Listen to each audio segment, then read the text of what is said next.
live streaming to Facebook. All right, so our first speaker today, who I have the pleasure of introducing to you, is Dr. Wubneh Abebe, and he did his PhD at the Bahir University in Ethiopia.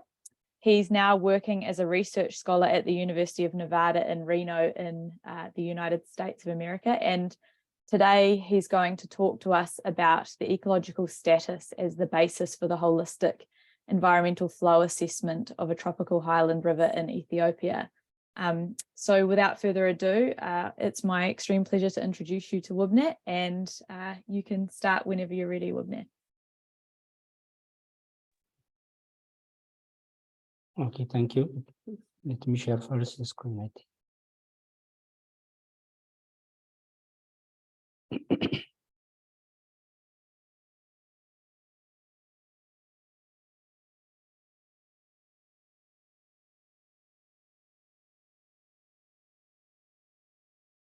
Can you see it? Yes, perfect. Yes.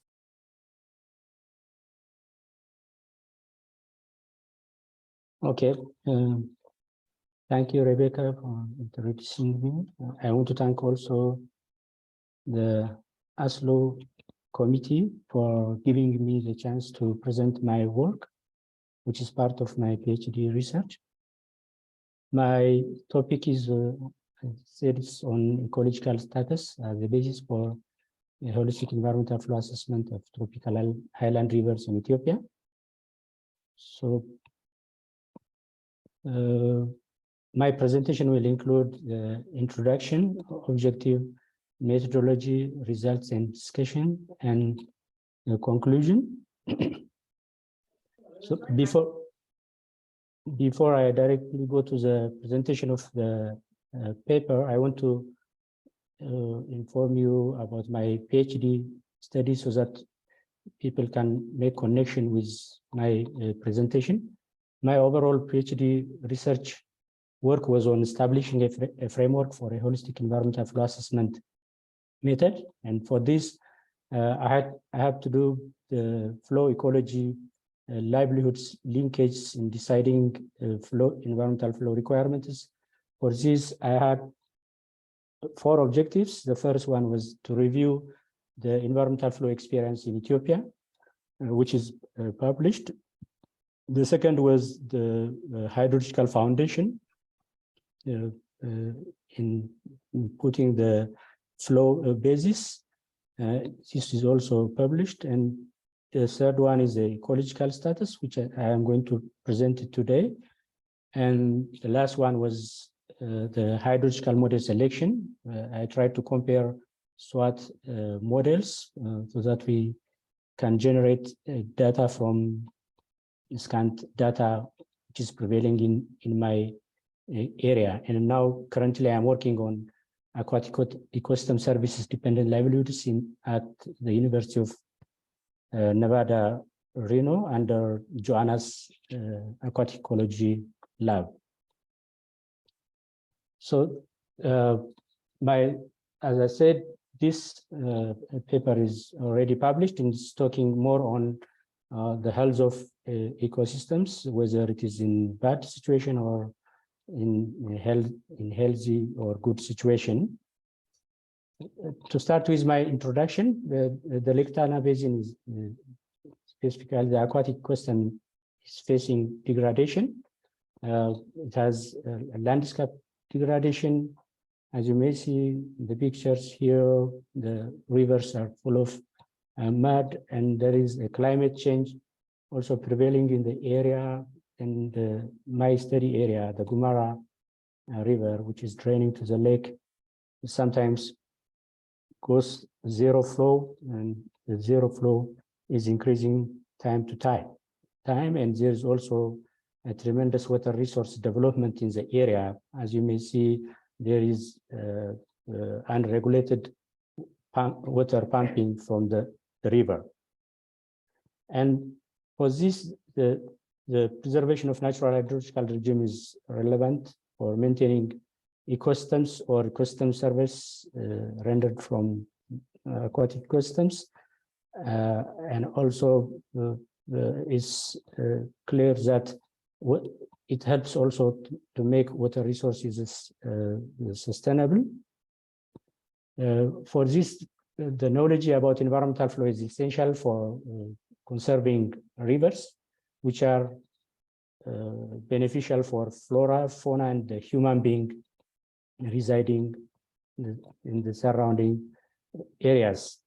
Just to define what environmental flow is, as defined by the Brisbane Declaration 2007 and 2018, it's about determining how much water should be maintained or released to the downstream part of a river to protect the health of the aquatic and riparian ecosystems and the social well-being. Internationally, there are ecological studies to infer relationships with environmental flow, which are helpful in doing proper planning and management of the water resources. But in Ethiopia, there is lack of knowledge on relationships between ecological processes and hydrological characteristics. As I said, there are abstractions, water abstractions here and there impacting the aquatic environment in Ethiopia, where different studies already indicated. And for this, the Abebe Basin Authority, which recommended 10 to 25% mean annual flow should be maintained in rivers, which is an authority meant to regulate the water use in Ethiopia, specifically the northern west part of Ethiopia. As I reviewed, in most dam projects, their hydrological flow release plan shows that the 95% exceedance probability flow is recommended. And this recommendation, as I see, it lacks consideration of the variable and dynamic nature of rivers, which didn't consider the timing, quality, for which ecosystem and livelihoods. So it also further lacks consideration of the impact on societal livelihoods dependent on ecosystem service, where most of the time people in the developing country are dependent on. So the objective of this research was to investigate the ecological condition of Gumara River as a basis to develop a holistic environmental flow assessment. Specifically, I tried to see four things. First, I tried to characterize the aquatic and riparian ecological condition in terms of fish, macroinvertebrate, riparian vegetation, and water chemistry. And second, I characterized the hydrological condition of the sampled sites in the Gumara catchment, and then the flow ecology livelihood relations were tried to establish, and a conceptual framework was developed in order to undertake the holistic flow assessment. To describe my study area, the Gumara River catchment has 1,376 square kilometer area. For the study purpose, it is divided into three reaches: the upper reach, the middle reach, and the lower reach, including the floodplain and the permanent wetlands. It's a major tributary for the Lake Tana. As you may see, this area is the Lake Tana. Maybe here it is the Lake Tana Basin. This is the Lake Tana, and it is east of the Lake Tana, where the Gumara River is situated. The rainfall for this area is about 1,326 millimeters per annum. And there are permanent wetlands, which are named as Walela and Cheshire wetlands, some which are indicated here. And the Lake Tana Basin is the Lake Tana, and the connected rivers are known to be ecologically important. There is already 15 unique labiovarus fish species, 12 globally threatened bird species, and the area is a unique UNESCO Biosphere Reserve area. In terms of methodology, normally I collected a number of data for, as you may know, ecological studies need many data. I used the climate data, precipitation and temperature from satellite and reanalysis data. I used flow, both observed flow data at the outlet and also SWOT generated simulated flow for the 29 sites where I have collected data, which I didn't show you. For the upper reach, I have 9 sites based on the different river order from the source to following the order, and also in the middle reach, I have 9 sites, and also in the lower reach 9, also in the wetlands and the river mouth. I have collected also water samples for the 30 sites, both in situ and in situ water chemistry measurements, and also water sample with 3 replicates were also collected for laboratory tests. I have collected fish data from 16 sites, which are known to have fishing activity. I used CastNet. For that purpose, I collected microinvertebrates from the 30 sites using the D-frame net. And also I used the NDVI, normalized difference vegetation index, from Landsat 4578, which has an 8-day NDVI composite of 30-meter resolution. I used Landsat image collection for land use land cover classification, and I made also household interviews to understand the land use system. In terms of analysis, I did flow erosion curves to understand the environmental flow, to figure out the environmental flow condition. I did the ecosystem health status based on the water pollution state using the ETHIOBIOS scoring for macroinvertebrates. I saw also diversity for fish and macroinvertebrates. I did statistical tests, Pearson correlation, Mankendal trend test, the non-metric multidimensional scaling using the Bacon package for the macroinvertebrate species composition along reaches. And I used different tools for my research: ArcGIS environments, the SWOT 2012 for hydrological modeling, R programming, Google Earth Engine, a cloud computing platform for data manipulation and data download, IHA indicators of hydrological alteration for environmental flow component analysis, and Excel stat for the statistics. These are the different scores I used for the macroinvertebrates, which is already developed for Ethiopian case from Blacko and 2015. For the fish species identification, I use a DGraph 2004, which is meant for the Lake Tana area, and I used the surface water quality class of the UNSE 1994. The results and the discussion in terms of flow, I tried to see the monthly flow of March, which is the driest month of the year. It showed a decreasing trend where there is an abrupt decrease since 1998, as you may see in the graph. In terms of flow duration curves, I saw at 3 reaches, little or no flow above 80% exceedance probability in March. That means recommending the 95% exceedance probability is going to be close to 0, which I mentioned it in my introduction. In terms of water quality-based evaluation, I saw the water chemistry, water quality, which is a doubtful pollution status, where oxygen saturation percentage extends from 121 to 130, ammonium nitrogen 1.1 to 2 milligrams, and phosphorus from 0.6 to 0.9 milligram per liter. Based on the macroinvertebrate-based evaluation, the ETHIOBIOS score, the upper reach is found to be good, which is on average 5.6 score. The middle reach is moderate. The lower reach found to be bad, as you may see in the graph.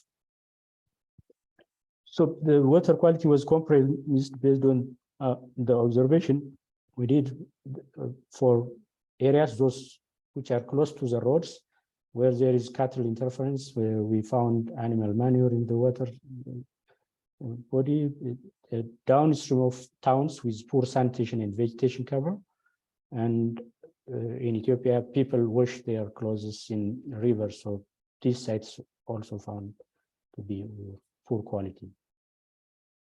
In terms of riparian vegetation, as I said, I tried to see any delay for the 30-meter and 60-meter distance from the river in order to ascertain the riparian vegetation condition. And this, especially the 30-meter and 60-meter, showed a decrease historically, which is in line with the flow decrease. And for the 90-meter, it showed overall increase, which is linked with the plantation expansion in the catchments, where people tend to convert their cultivated land to plantation.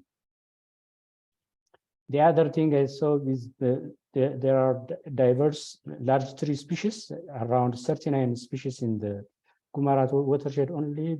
They use for different purposes, for fuel wood, construction, furniture, and plowing tools. And there are 25 medicinal herbaceous plants, actually, which are tend to disappearing, and they tend to decrease with the dry season flow decrease. The relationship of the fish abundance with the flow, the higher fish casts were identified at higher flow rates and better water quality. There were fish casts 7 to 26 per site, and we found also actually higher catches at low flow with larger pools, because we try to sample from a different morphological composition of in one site from 100-meter stretch. So we found these results. Relationship of macroinvertebrates abundance with flow. There is significant species abundance difference across the major reefs, which is found with the NMDS analysis, and the stress value found to be 0.19. So within the reach, there is a similar species composition, but across reaches, there is a difference in species composition.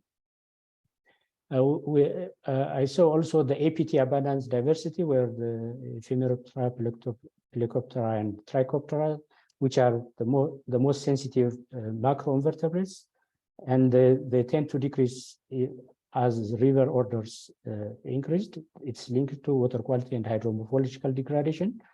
As you can see, this is the data in 2016, and also this is the data in 2020. So as the flow increased, the abundance of EPT has gone down.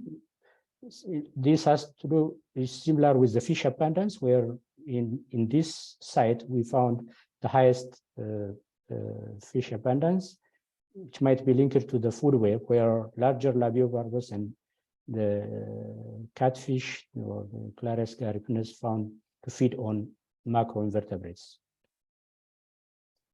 So the conceptual framework is based on the depth seer approach. So most of the pressure we found in the catchment are water pumping.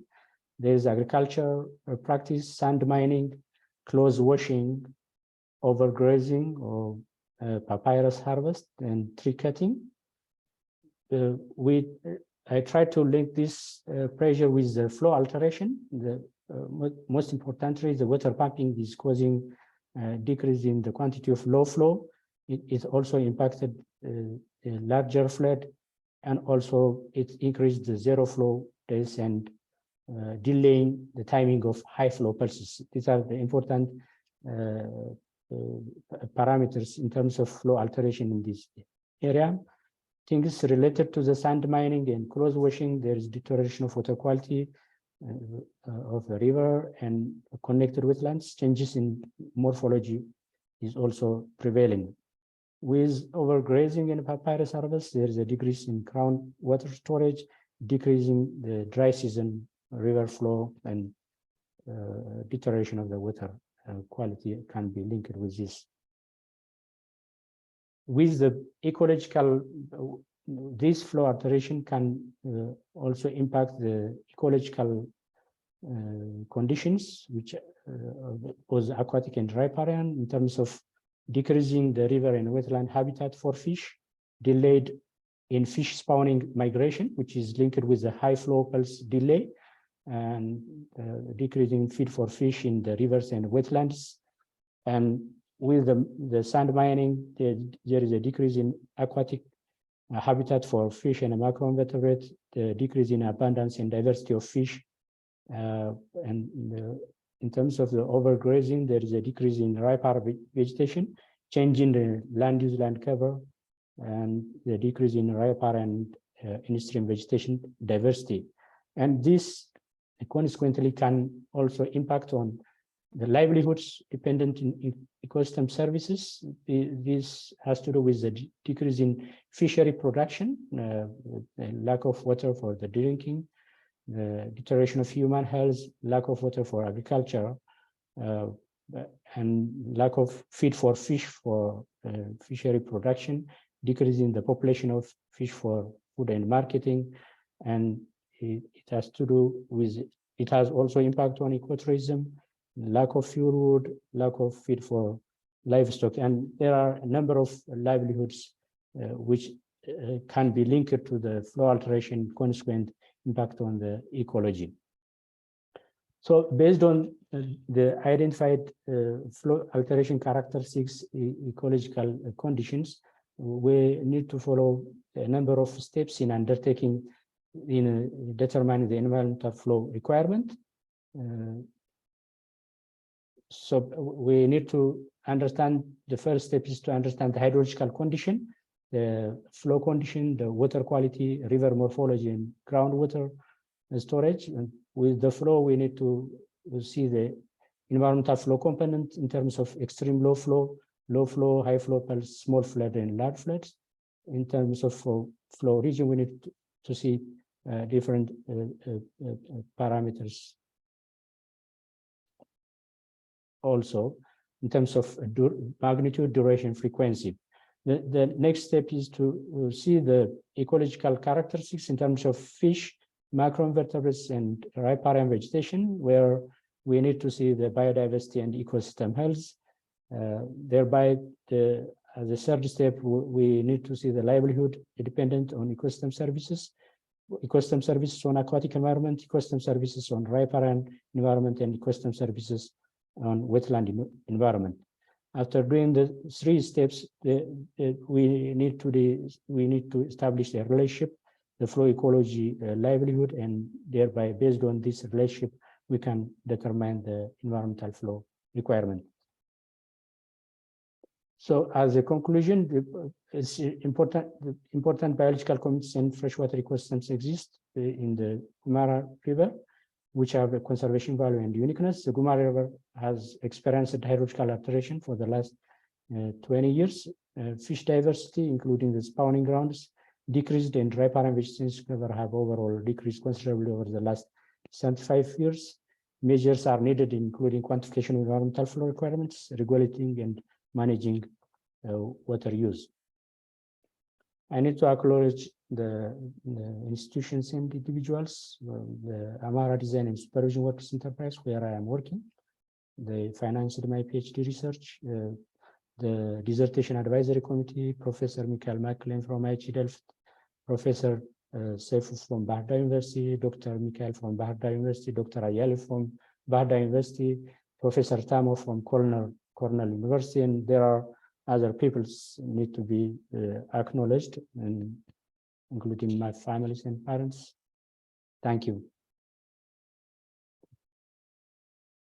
Thanks very much, Wubneh. That was really interesting.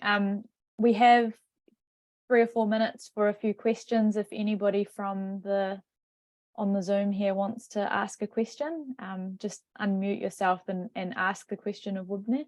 And we can also go back to the questions at the end as well if we have time. Roxanne, have you got your hand up?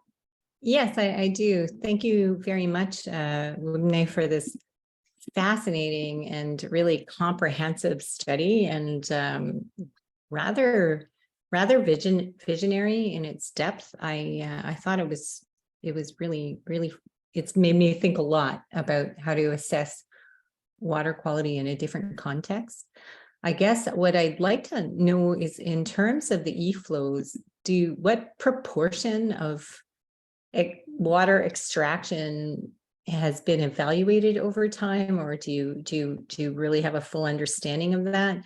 And is it just also that maybe things seasonally are a little bit more extreme? Do you have an understanding of that? Yep.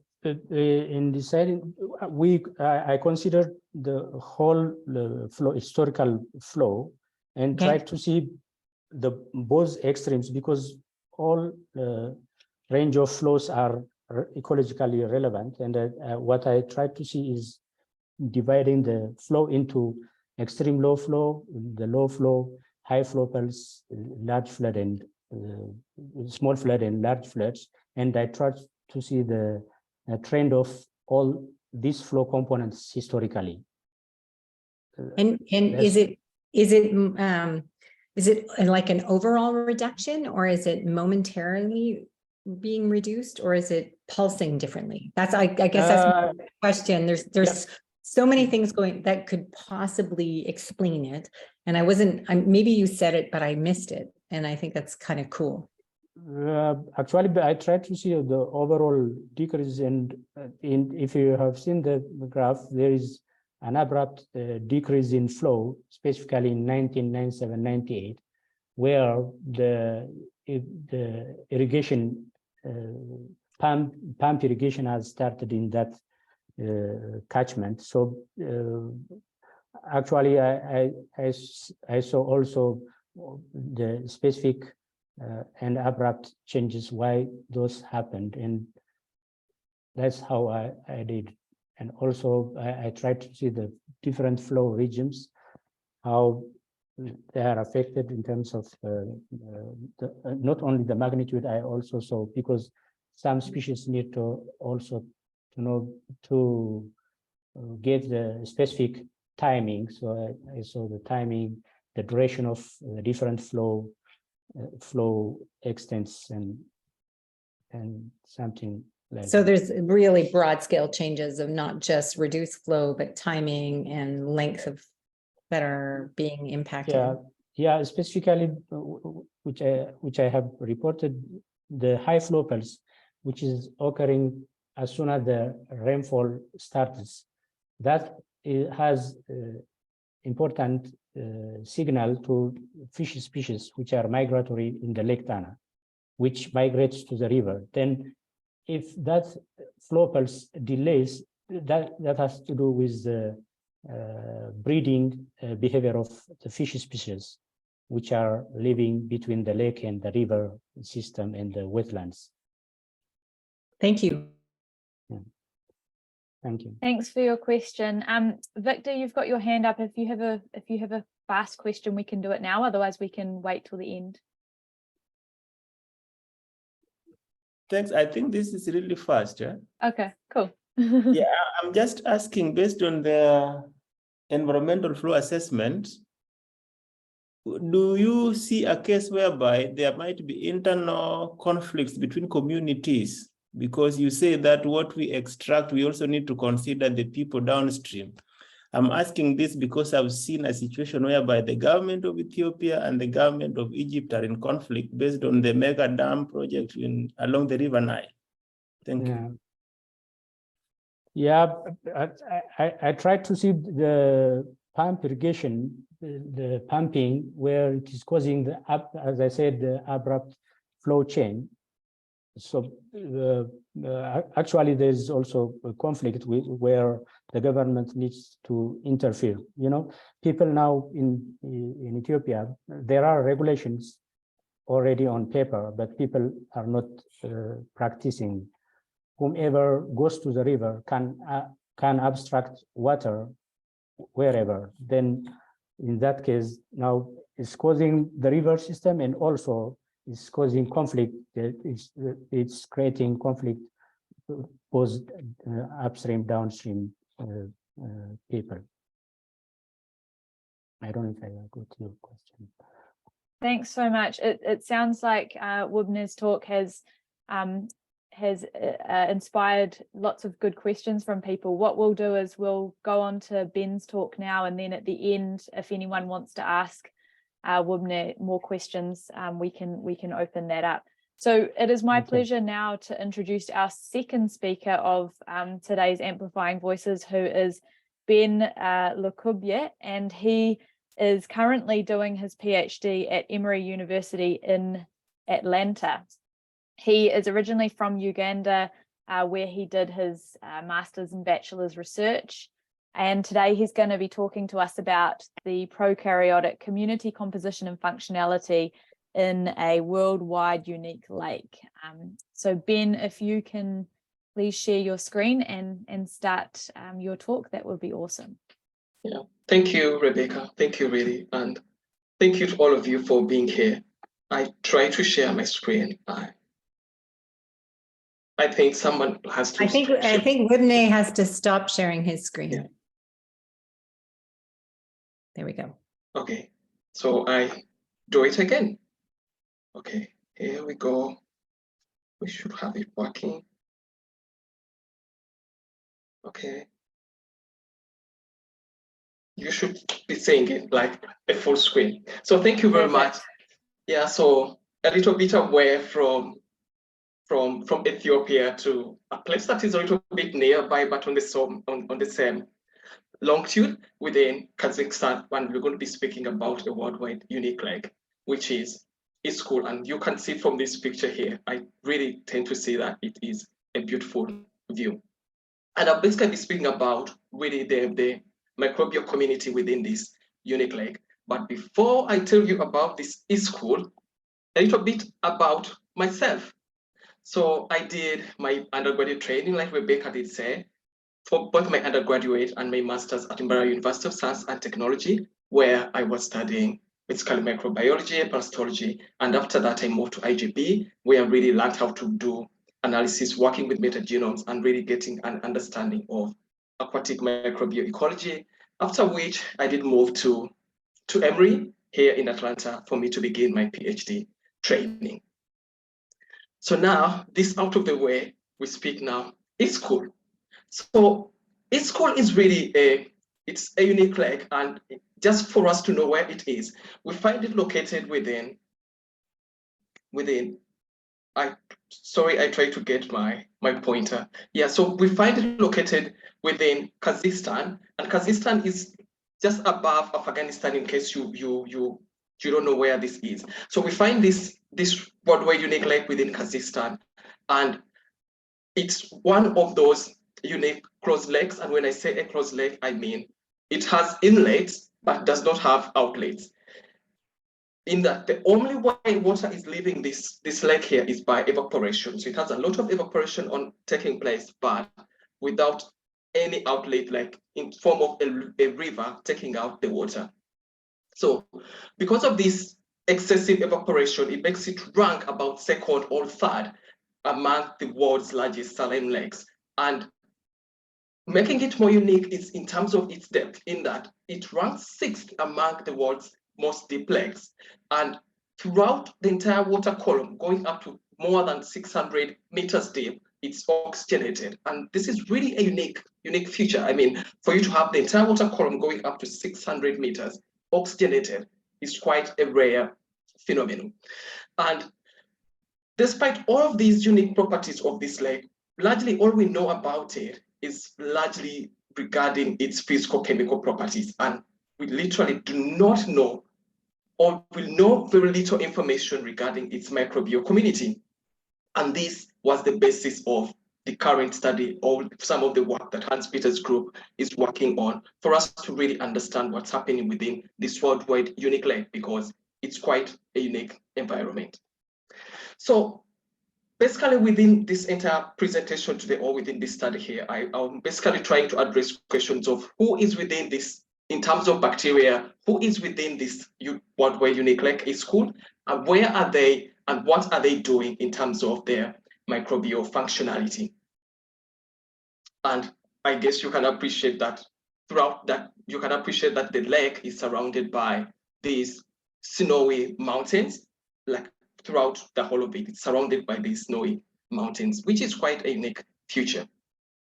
So to address the first question, in our area study, we used 16S RNA sequencing for us to understand really the question of who is really present within this lake. And we gotten to know a couple of taxa or a couple of bacteria phylum, for example, Actinobacteria, Chloroflexi.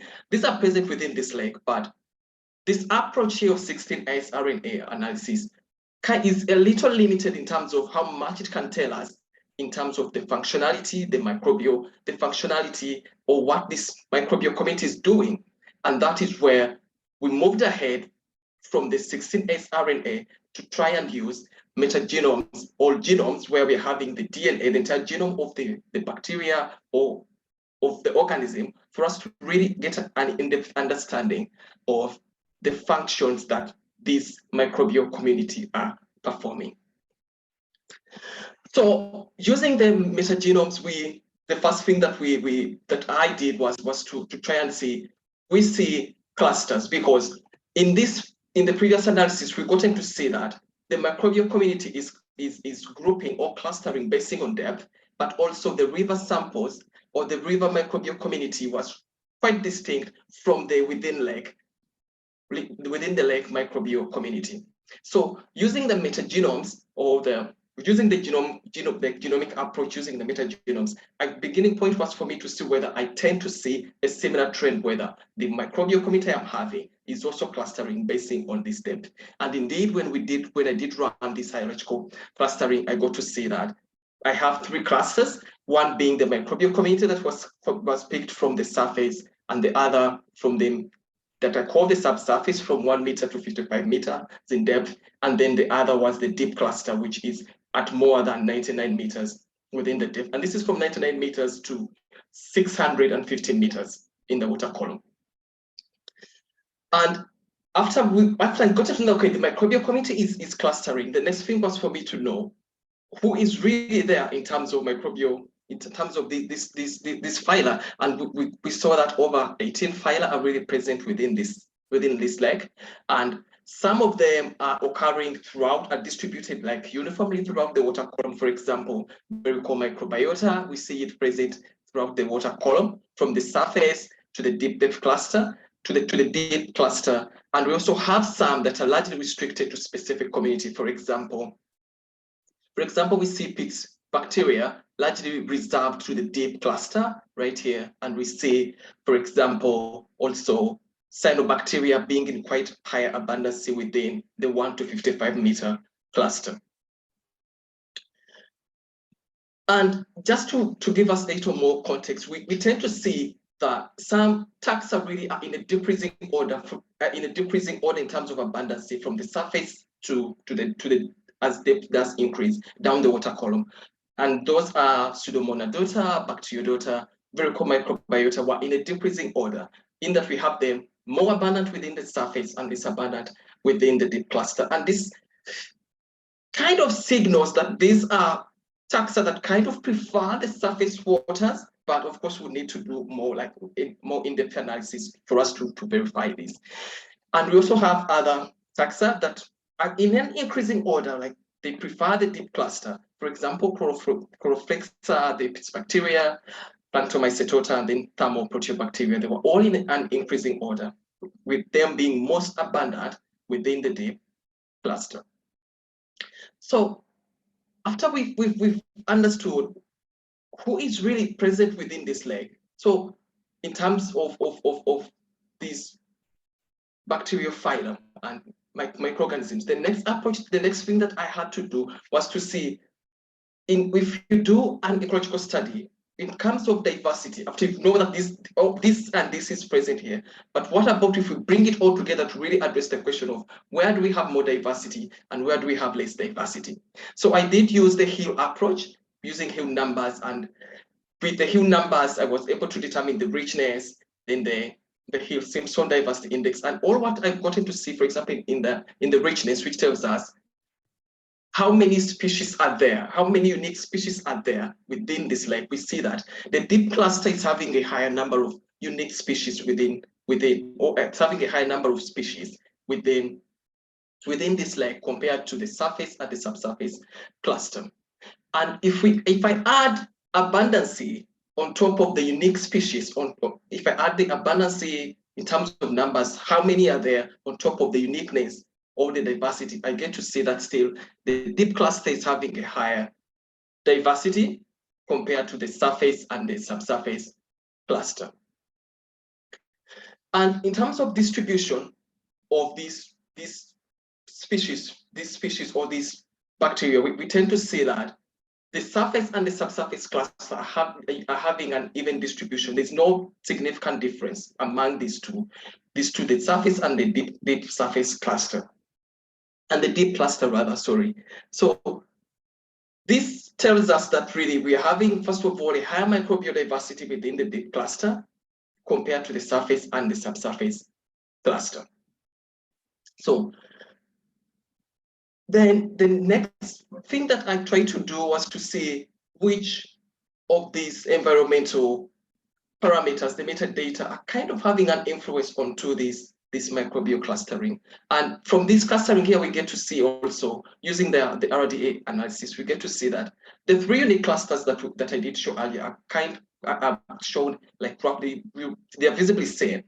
But when I try to see what are the most important environmental parameters influencing this microbial clustering of the microbial community within the lake, I got to see the temperature, depth, salinity, and nitrates were the most important environmental parameters.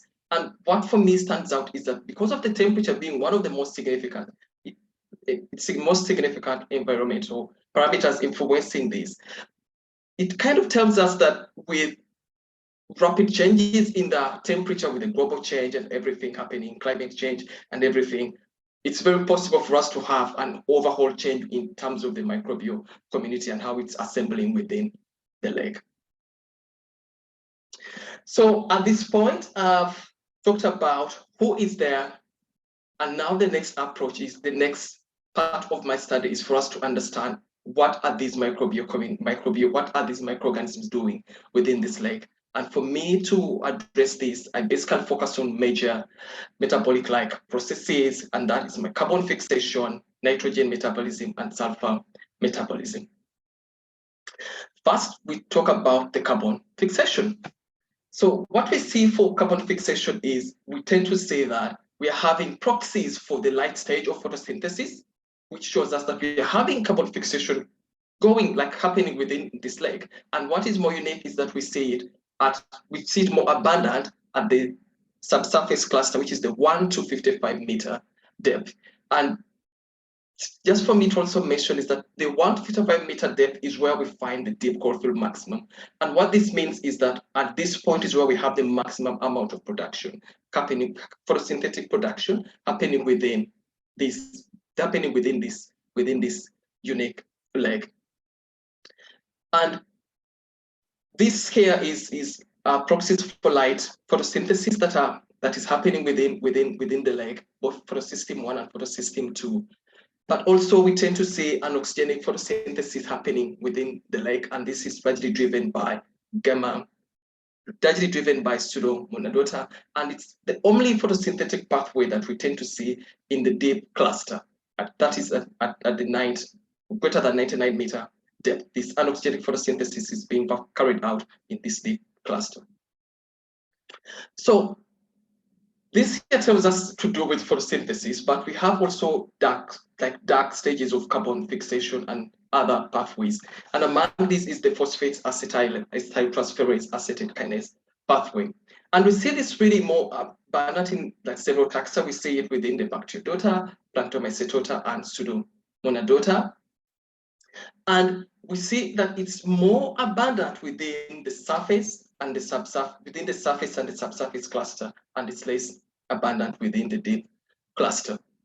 So basically, in terms of a summary, we tend to see that throughout the water column, we are having pathways that are involved in carbon fixation carbon fixation, but largely the subsurface cluster, which is the 1 to 55 meter depth, is having we see a higher presence of carbon fixation within this cluster. And in terms of sulfur metabolism, or when we look at the sulfur cycle, we see the acetylatory sulfate reduction pathway. And this acetylatory sulfate reduction pathway is basically useful in terms of enabling bacteria to be able to generate sulfur, which to be able to get sulfur, which they can use in their amino acid synthesis and other building of the body mass, basically for the bacteria. So we see it really more present in several taxa. We see it in actinobacteria, cyanobacteria, Nitrospirota, Planktomyceto, and then Verticomicrobiota. But what is more unique is that we also see it more abundant within the surface and the subsurface. We see it more abundant within the surface and the subsurface cluster. And in terms of the thiosulfate oxidation, which is basically, we only see reserved, we see it only present within the pseudomonads within the lake. And I mean, what is unique is that we see it happening throughout the entire water column, but it's only reserved within the pseudomonads or within phylum Pseudomonadota. And a similar trend is also what we see for the disseminated reduction, disseminated sulfate reduction, which is also only occurred, but for it's only occurring in the deep cluster, but also reserved to the Pseudomonadota. And to us, this is quite a unique finding because these two processes here basically are dependent upon oxygen, like presency, they are affected by oxygen presency. But considering that the water column is oxygenated to the very bottom and we also see them also present is really a fascinating result for us. And now I'll speak about the nitrogen cycle or nitrogen metabolism. So here I use the approach of looking at using pathview where I say which of the different KEGG pathways are present within the different MAGs. And what I see broadly is that this nitrogen metabolism is in high abundance, or it's more prominent among MAGs or among bacteria that are present within the deep cluster. Within the deep cluster, which is greater than 99 meter, at 99 meter depth, if you look at the plot. But also what was more unique, or what was more standing out, is that we see quite a real-like process which involves like the complete nitrification, conversion of ammonia into nitrate, which is the Carbonox.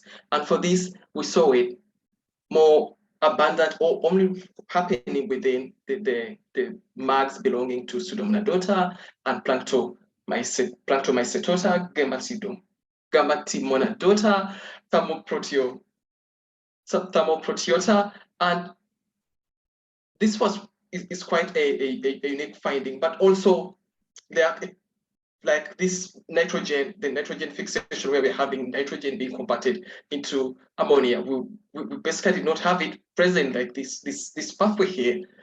And considering that a pathway which is really important like this, involving conversion of atmospheric nitrogen into ammonia, basically fixing nitrogen into the water column, was not present, kind of signals to us that the lake is really rich in nitrogenous compounds, and probably there's not that much need for there to be nitrogen fixation using this KEGG module.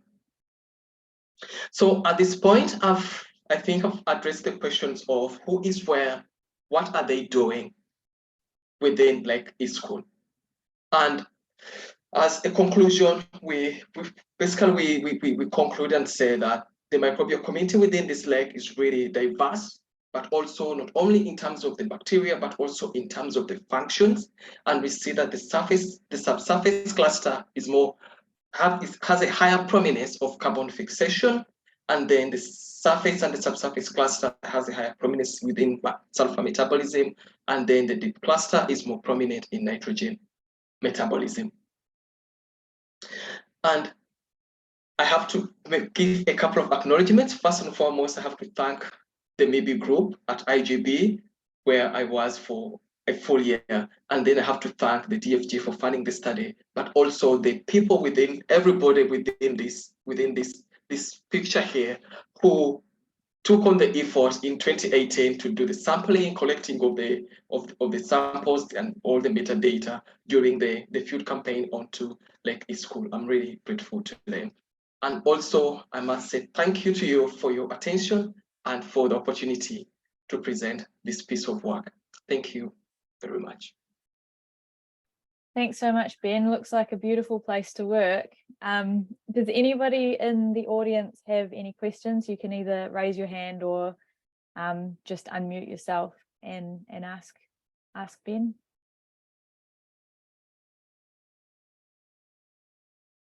Or I guess you could put your question in the comment if you prefer.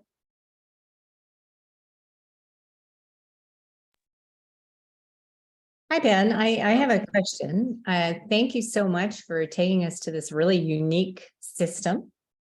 It's completely crazy and fascinating. I guess I have my question is as related to maybe some general physical properties or chemical properties of the lake. So, where does it stratify if it, because you have like these really surface layers, and then you sort of gave this very relatively deep that might have been, largely encompassing epi and metalimnion, and then hypolimnion more deeply. And also just an idea, I love nitrogen, so I'm not going to lie. You can talk to me about sulfur and carbon, but I'm a nitrogen person. So I was just wondering what the relative nitrogen concentrations were among the different strata, and if you have that information. Yeah, thank you for the question. So, well, for the last one of the nitrogen, like how the nitrogen is like stratified, the nitrogen quantities, I didn't really, we have the data, and like in one of my earlier analysis, I kind of used this approach, but like the samples one, because we didn't make like a profile, like moving down, and yeah. I cannot confidently say that these are the quantities, like the exact quantities with confidence. Yeah. And I'm just curious because clearly it was pulling your communities, right? The different species were really, really driving the change. And I was just really curious about the differential concentrations because, maybe you have like zero nitrate in the surface or in those surface community areas, and then, a whole ton in the bottom, which would make sense given the communities you're seeing.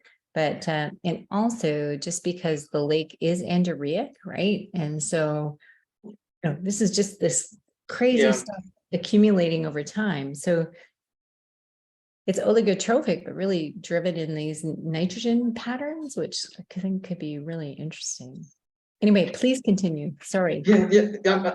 I mean, I can try and like dig this up, but it's so regarding the stratifying, I know that the deep core field maximum is about 40 to 50 around there. The deep core 40 to 50 meters within the lake, and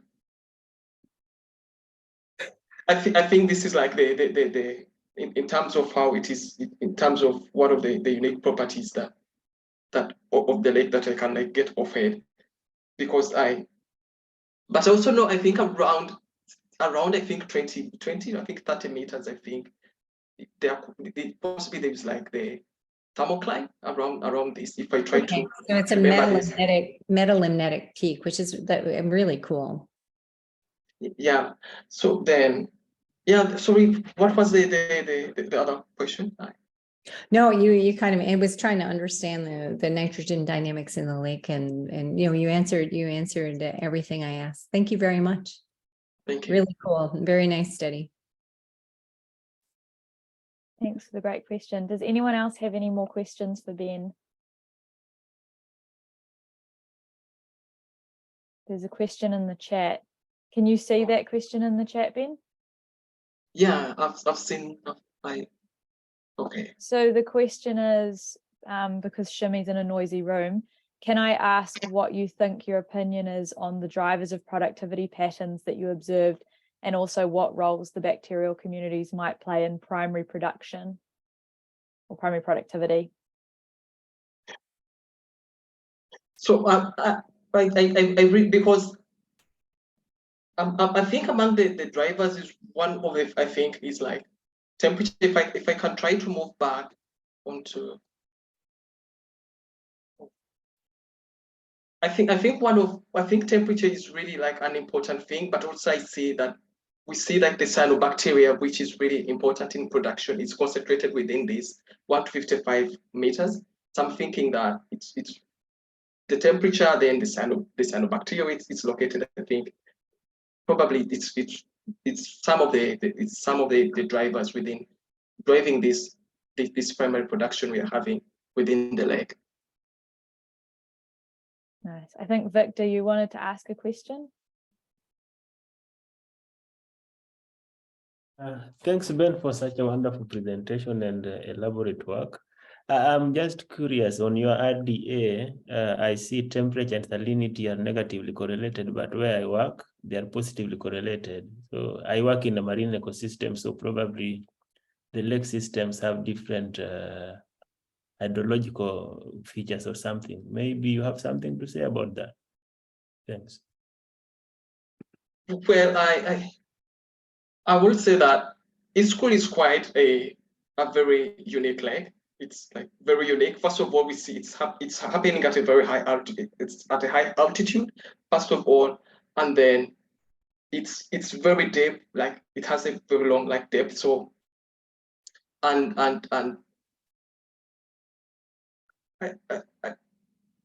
I guess it's, I don't know. I would say it's a unique lake, and I mean it's also a saline like system. It's a saline system which possibly could give it like similar, but I think several other factors really come into play. Considering that this is an endogoic lake which has no outlet, like the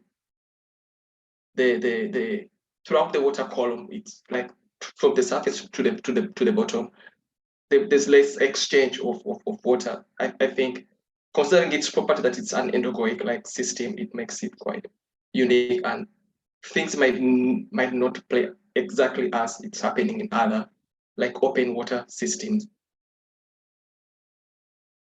Some great questions. We're almost at the end of our time, but I will allow one more question for either Wubneh or Ben if anyone has one. Just unmute yourself.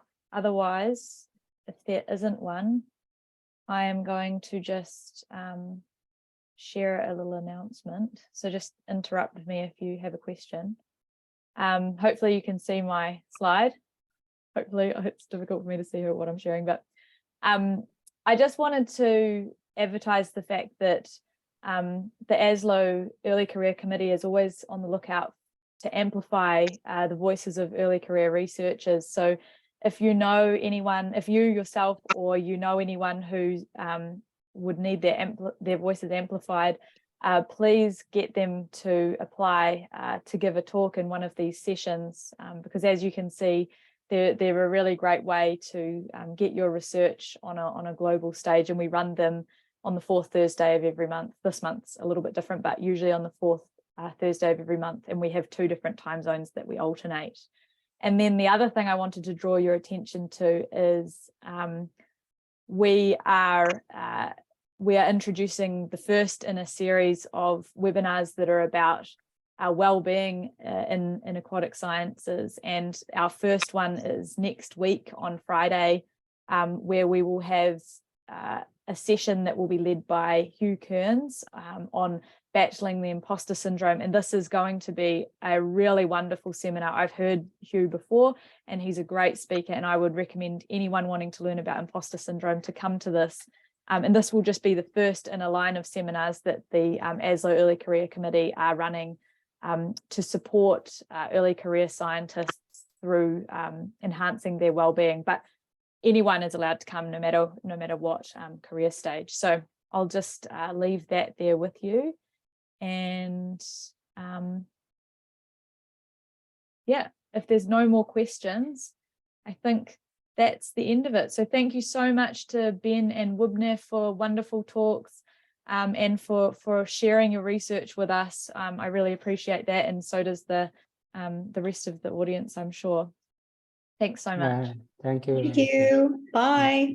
Okay, thank you, everybody.